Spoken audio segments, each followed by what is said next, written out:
এজন্য যারা নিজেকে ইমানদার দাবি করবে তাদের নামাজ পড়তে হবে, কারণ সর্বপ্রথম ইমানের পরে নামাজের কথা আল্লাহ তাআলা বলেছেন। আল্লাহর নবী বলেন, আউয়ালু মা ইউহাসাবু বিহিল আবদু ইয়াউমাল কিয়ামাতিস সালাহ।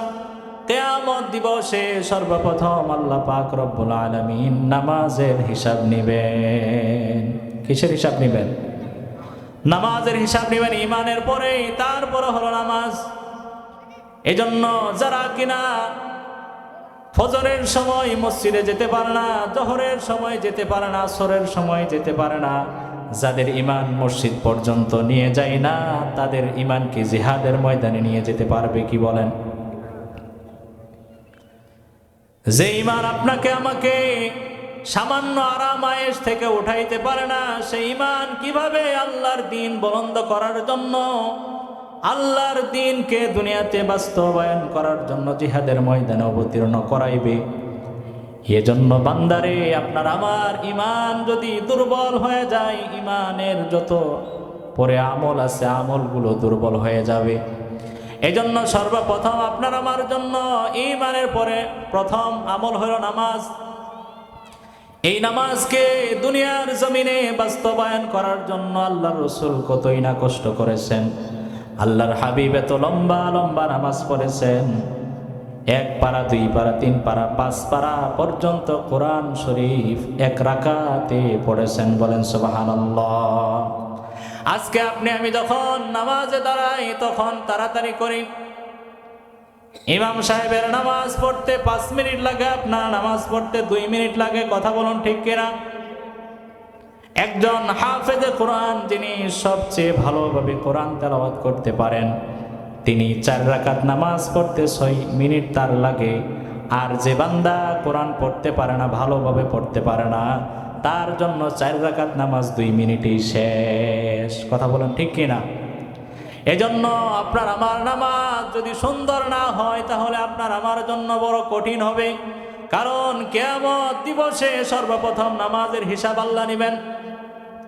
বান্দার যদি নামাজ ঠিক হয়ে যায়, আল্লাহ পাক রব্বুল আলামিন অন্যান্য সকল আমলগুলো তার জন্য সহজ করে দিবেন, তার জন্য হিসাব সহজ করে দিবেন। বলেন সুবহানাল্লাহ। এজন্যই নামাজ হলো আগে, তারপরে অন্য কাজ। এই নামাজের সময় হলে দুনিয়ার কোনো কাজ করা যাবে না। এজন্য আল্লাহর হাবিব সাল্লাল্লাহু আলাইহি ওয়াসাল্লামকে আল্লাহ বলেন, ওয়া'মুর আহলাকা বিসসালাতি ওয়াসতাবির আলাইহা।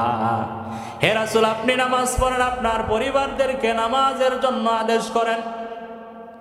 আল্লাহ পাক রব্বুল আলামিনের মাহবুব আল্লাহর হাবিবকে আল্লাহ নামাজের কথা বললেন, নামাজ পড়ুন। ওয়া'মুর আহলাকা বিসসালাতি ওয়াসতাবির আলাইহা। আপনার পরিবারের লোকদেরকে নামাজের কথা আপনি আদেশ করেন। নবীকে যদি আল্লাহ নামাজের আদেশ করেন, নবীর পরিবারকে যদি নামাজের আদেশ আল্লাহ করেন, তাহলে আপনার আমার পরিবার কি নবীর পরিবারের চেয়ে দামি হয়ে গেছে? নি বলেন? কি বলেন? দামি হয়ে গেছে। আপনি আমি আপনার আমার সন্তানকে বাঁচায় দেই। সন্তান ফজরের সময় কষ্ট হয়, ওঠার দরকার নাই, একটু ঘুমিয়ে নে, একটু ঘুমিয়ে যাক, একটু আরাম করুক। সন্তানকে ফজরের সময় জাগাইলেন না। যেই স্বামীর সাথে সংসার করলেন, যে স্ত্রীর সাথে সংসার করলেন, যদি জান্নাতে একসাথে থাকতে চান, তাহলে ফজরের সময় মা বোনেরা আপনার স্বামীকে অবশ্যই নামাজে পাঠাইবেন। কথা বলুন ঠিক কিনা? আপনি যদি আজকে আপনার স্বামীকে নামাজে না পাঠান, আপনার স্বামী একদিন আপনার জন্য আল্লাহ পাক রব্বুল আলামিনের দরবারে আপনাকে আমাকে আসামি বানায় দিবে। স্ত্রী স্বামীর ব্যাপারে, স্বামী স্ত্রীর ব্যাপারে আল্লাহর ময়দানে, আল্লাহর বিচারে বান্দাকে আটকায় দিবে। এজন্য আপনি আমি যদি আল্লাহর তৈরি জান্নাতের মালিক হতে চাই, তাহলে আপনার আমার যারা অধীনস্থ আছে তাদেরকে নামাজের আদেশ করতে হবে। বান্দা, এরপর আল্লাহ বলেন, লা নাসআলুকা রিজকুন নাহনু নারযুকুকা। ও বান্দা শোনো, নামাজ আদায় করো, নামাজের উপর অটল আর অবিচল থাকো, আমি রব্বুল আলামিন তোমাদেরকে রিজিক দান করব। বলেন সুবহানাল্লাহ। এজন্য আল্লাহ যদি তার নবীকে নামাজের কথা বলেন, তার নবীর পরিবারদেরকে নামাজের কথা বলেন, দুনিয়ার কোনো মানুষ আর এখানে দ্বিতীয় থাকতে পারে না। নবীর উপরে আর কেউ সম্মানিত নাই, নবীর পরিবারের চেয়ে সম্মানিত আর কেউ নাই। কথা বলুন ঠিক কি না? আপনার আমার পরিবারে একটা সম্মান আছে, কিন্তু নবীর সম্মানের চেয়ে বেশি না।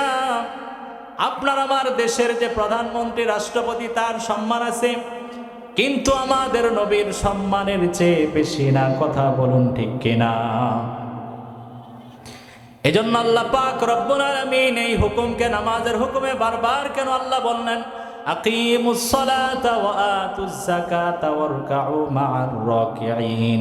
আকিমুস সালাহ ওয়া আতুজ যাকাত, কোরআনের 32 জায়গায় আল্লাহ বললেন বান্দা নামাজ আদায় করো, নামাজ আদায় করো।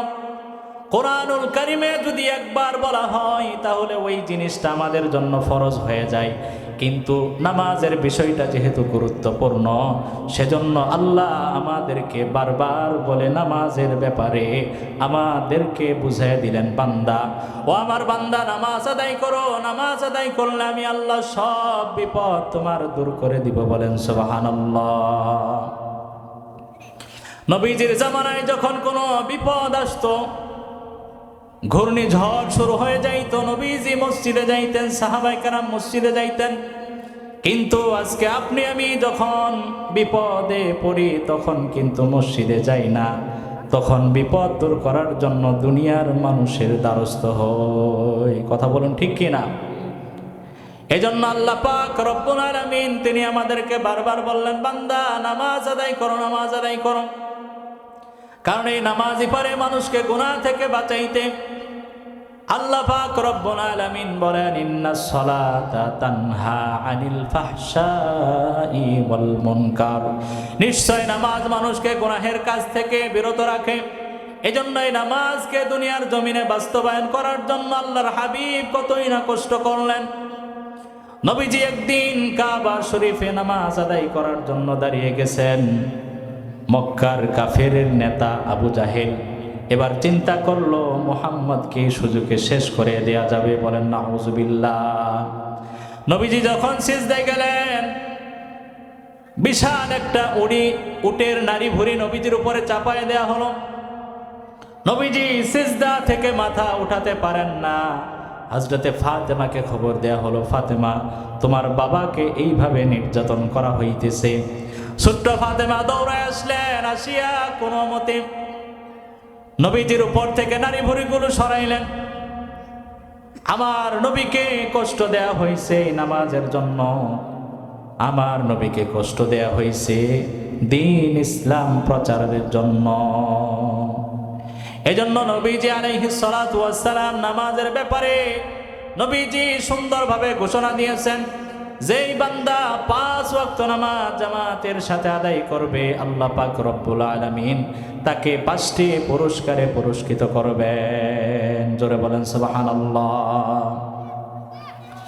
1 নাম্বার, যে বান্দা গুরুত্ব সহকারে 5 ওয়াক্ত নামাজ আদায় করবে, আল্লাহর হাবিব বলেন ওই বান্দার দুনিয়ার জমিনে চলতে ফিরতে যত রিজিকের দরকার আছে, যত কিছুর দরকার আছে, বান্দার যা যা প্রয়োজন আছে আল্লাহ পাক রব্বুল আলামিন পূরণ করে দিবেন। বলেন সুবহানাল্লাহ।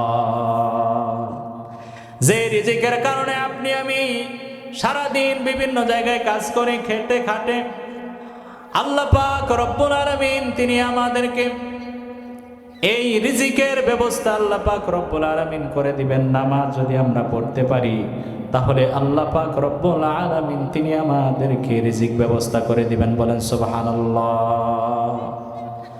2 নাম্বার, আল্লাহ পাক রব্বুল আলামিন আপনার আমার কবরের আযাব মাফ করে দিবেন।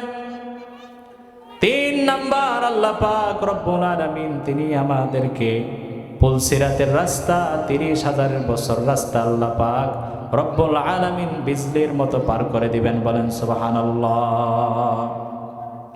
4 নাম্বার, আল্লাহ পাক রব্বুল আলামিন আমল নামা ডান হাতে দিবেন। 5 নাম্বার, আল্লাহ পাক রব্বুল আলামিন নামাজি বান্দাকে আল্লাহ তাআলা বিনা হিসাবে জান্নাত দান করবেন, বলেন সুবহানাল্লাহ। এজন্যই নামাজকে দুনিয়ার জমিনে বাস্তবায়ন করার জন্য রসুল কষ্ট করে গেছেন, অথচ আপনি আমি নামাজ হেলাই খেলাই ছেড়ে দিতেছি। যদি ফজর নামাজ না পড়ি,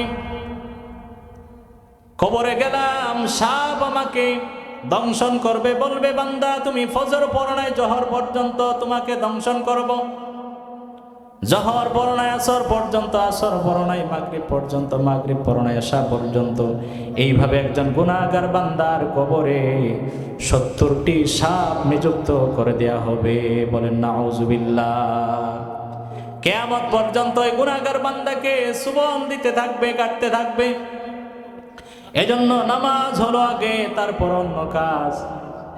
এই নামাজকে আপনি আমি 5 ওয়াক্ত, বেশি না মাত্র 5 ওয়াক্ত, আল্লাহ পাক ফরজ করেছিলেন 50 ওয়াক্ত, নামাজ হলো মাত্র 5 ওয়াক্ত। এই 5 ওয়াক্ত নামাজ যে বান্দা গুরুত্ব সহকারে ইহতিমামের সাথে পড়বে, আল্লাহ পাক রব্বুল আলামিন ওই বান্দার আমল নামাই 50 ওয়াক্ত নামাজের হিসাব, 50 ওয়াক্ত নামাজের সওয়াব আল্লাহ তাআলা দান করবেন, বলেন সুবহানাল্লাহ।